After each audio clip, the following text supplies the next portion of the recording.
Well, hello. I would like to say thank you, viewer, for your comment. And now I'm going to use this as a visual because all my worm bins are downstairs. But say, for example, this was a fresh worm bin I just started today. It had holes in it.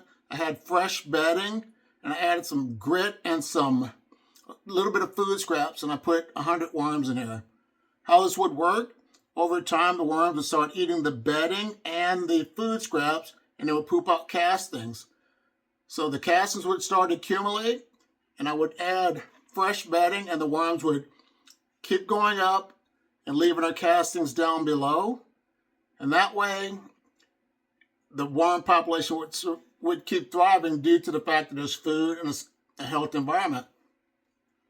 And as long as I keep taking the castings out, providing fresh bedding, like I said, the population will keep thriving over time. But eventually, say this got full, I don't know how many worms I would have in this over the years, but eventually the worms are like a fish aquarium. They can only get so big and the population would stop growing.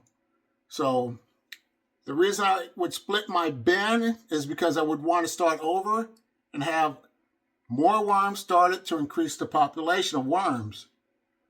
And another thing that you need to realize is, say, for example, this was running and I neglected it and never fed my worms, and there was no food or no bedding. It was just, say, castings up to this high. Eventually, the worms would die because all they could eat is their own poop and waste. But I don't know how long a worm could keep consuming their waste before they die, and that would definitely kill your population. So the best thing to do, I would say, is to never split your worm bin until it is too full, because this has the potential of getting a lot of worms throughout the years. But people get impatient and they want to split their worm bin because they want more worms.